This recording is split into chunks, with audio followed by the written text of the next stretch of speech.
El 13 de octubre de 2025 quedará marcado como el día en el que McLaren y Alex Palou se plantaron frente al juez y de una vez por todas pusieron sobre la mesa la diferencia entre lo que se dice en una cena y lo que queda por escrito. Ese día no fue un simple trámite, fue la radiografía de un mundo donde una promesa puede convertirse en arma y donde una sonrisa vale menos que un mensaje de WhatsApp. Un mundo donde lo deportivo y los resultados no se valoran y en el cual reina don dinero. Pero ¿hasta qué punto se rompió la confianza entre Palou y Zak Brown? ¿Acaso McLaren está ocultando pruebas con el borrado masivo de mensajes? ¿Y qué consecuencias puede tener todo para el futuro de McLaren en la IndyCar y la Fórmula 1? Siéntate que te lo cuento, soy Rossi y esto es Bandera Negra.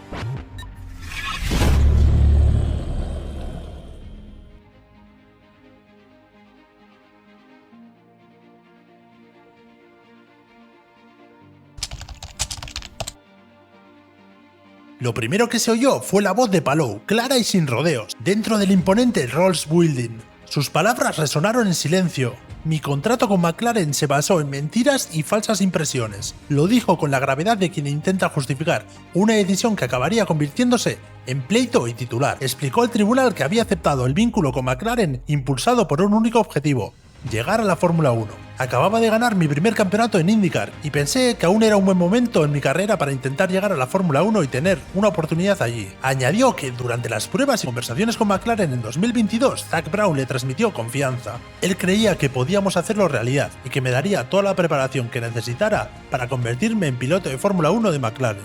Y entonces llegó la ruptura.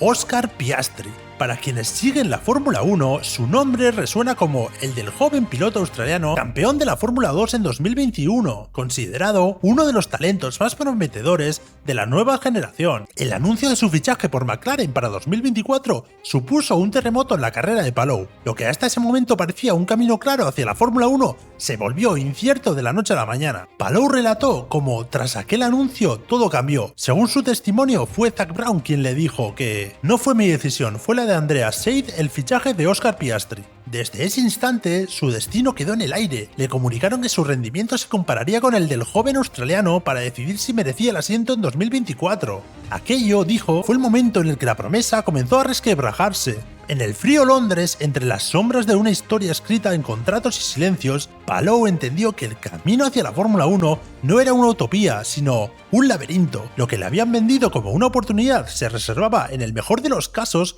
como una promesa frágil, y en el peor, una herramienta de negociación. Frente a esto, Zak Brown se sentó en la sala y adoptó otro registro: la sorpresa, la réplica tajante y el control de los titulares. No estoy seguro de qué acusación me resultó más absurda: si la idea de que yo no sería quien tomara una decisión clave sobre la alineación de pilotos, o la sugerencia de que no estaba de acuerdo con fichar al extraordinariamente talentoso Oscar Piastri. Añadió: ambas acusaciones son claramente ridículas, y cualquiera que siga nuestro deporte lo verá con claridad. Brown defendió que Palou nunca tuvo un asiento prometido. Según sus palabras, Palou era una opción secundaria, un plan B o un plan C, una alternativa si algo fallara con los titulares. Y entonces llegaron los medios, las rotativas saltaron por los aires y los titulares se multiplicaron. La prensa ya tenía la historia lista para pintarla como un giro dramático en la saga McLaren. Zak Brown había logrado su objetivo, el titular corría como la pólvora.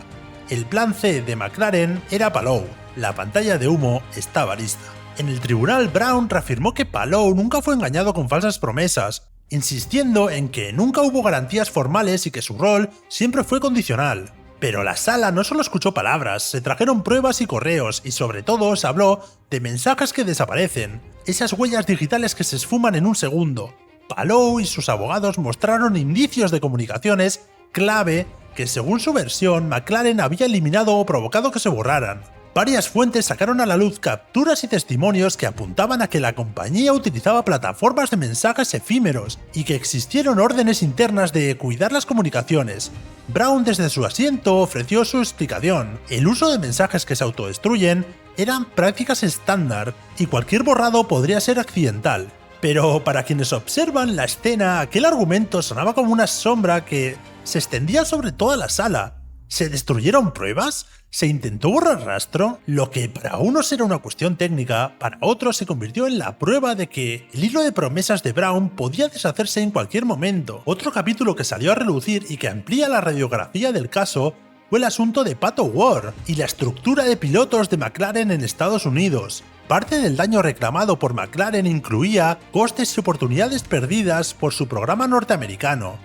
Desde promoción de pilotos a programas de pruebas, gastos en montar alineaciones para IndyCar y la relación con pilotos como Ward. Todas estas menciones aparecen en la documentación y en los cálculos de daños económicos presentados por la propia McLaren.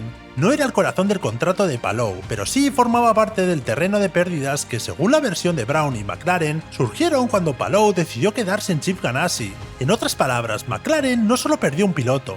El efecto dominó se extendió a inversiones, planes deportivos y promesas incumplidas, con Brown como el epicentro de esta telaraña de decisiones y justificaciones. Antes de entrar de lleno en lo que reclama McLaren en términos económicos, un pequeño inciso. Ya tengo un vídeo en mi canal donde documento todo exactamente, desde los contratos hasta los cálculos y costes que McLaren atribuye a Palou. Si queréis verlo, podéis ir a ese vídeo, ahí está todo explicado al detalle. Pero no os preocupéis si no queréis salir de aquí, a continuación os hago un pequeño resumen de lo más importante para seguir con esta historia, y luego retomamos el hilo del juicio y las consecuencias de las promesas incumplidas. Llegamos por tanto a la parte que interesa al juez, las reclamaciones económicas. McLaren solicita alrededor de $20 millones. La cifra exacta varía según los ítems por pérdidas directas, dinero invertido en fichajes fallidos, costos por rearmar programas, sponsors que se vieron afectados y por lucro cesante que, según ellos, Palou provocó al incumplir el acuerdo. Palou, por su parte, no niega haber incumplido, pero su defensa se centra en otra cosa: la inducción a firmar mediante promesas falsas, lo que en lenguaje jurídico inglés se llamaría misrepresentation o fraudulent misrepresentation, básicamente que alguien te induce a firmar con información falsa en la que confías y por eso tomas la decisión. Palou afirma que se le vendió unas expectativas de Fórmula 1 que en la práctica no existían, y ahora te lo explicaré todo de forma sencilla. ¿Qué reclama McLaren? Daños por incumplimiento contractual, ya que firmaron un contrato, Palou no lo cumplió y eso les ha causado pérdidas económicas y quieren que Palou pague por ello. En la práctica reclaman una suma que reúne los gastos y las oportunidades perdidas atribuibles al incumplimiento. ¿Qué arguye Palou para defenderse?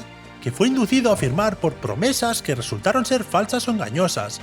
Si un tribunal concluye que McLaren le hizo creer algo esencial para que él firmara y que esta creencia fue razonable y determinante, la reclamación de McLaren puede reducirse o incluso caerse.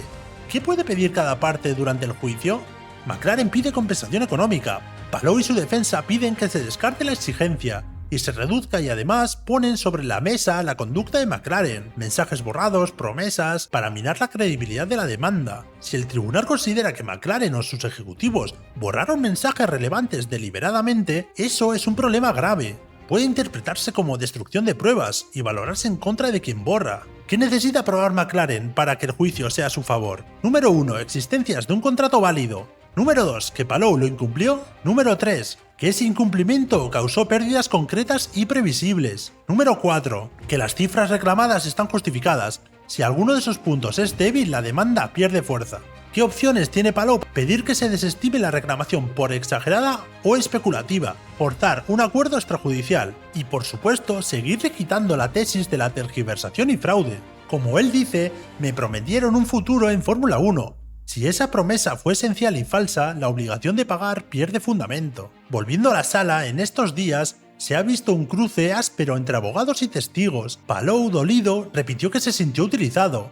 Brown, ofendido, defendió que él actuó en interés del equipo y que Palou era consciente de las condiciones y de que solo existía opcionalidad, no garantías. Las frases saltaron, las culpas se cruzaron y el juez observó cómo se entrelazaban hechos, correos y testimonios. Fuera del tribunal, el ruido mediático ya lo está sintiendo McLaren. En el paddock resuenan susurros de que la imagen del CEO ha quedado tocada. Los rivales analizan la historia en clave de negocios, y en Estados Unidos la sensación entre los equipos de IndyCar es de que ya se veía venir. Un conflicto entre los intereses comerciales y la carrera deportiva de un piloto. Las cifras reclamadas son importantes, sí, pero la pelea aquí es por algo que no se cotiza en contratos, la confianza y la reputación. ¿Y qué podemos esperar a corto plazo? El tribunal ha fijado nuevas sesiones el 20 de octubre y el cierre de los alegatos para el 5 de noviembre. Entre esas fechas puede aparecer nueva documentación, más testigos y posiblemente un intento de arreglo. Un juicio de esta naturaleza puede acabar con un veredicto, un acuerdo económico o una resolución intermedia que afecte a ambos bandos. McLaren perdería dinero y reputación. Palou, si pierde, tendría que afrontar la indemnización y un daño colateral en su imagen, aunque su palmarés deportivo lo sigue sosteniendo. Esto no es solo un episodio de cotilleo del paddock, es un ejemplo de cómo funciona la industria cuando detrás del glamour hay contratos, influencias, promesas y estrategias. Es la lección de que en el deporte profesional moderno la palabra y la firma no siempre valen lo mismo, que los mensajes pueden desaparecer y que una cena con un directivo puede transformarse en un pleito billonario. Y vuelvo al principio, el 13 de octubre de 2025 quedará en las crónicas como la fecha en la que ese telón se levantó. No sabemos hoy quién tiene razón por completo, pero sí sabemos que hemos visto piezas del mecanismo, planes B y C, mensajes efímeros, reclamaciones por decenas de millones y una disputa que ha puesto en entredicho la versión pública de un ejecutivo. Al salir de la sala, la pregunta no es solo si McLaren recuperará dinero, sino si Zak Brown recuperará la confianza que hasta ahora le ayudaba a vender sueños.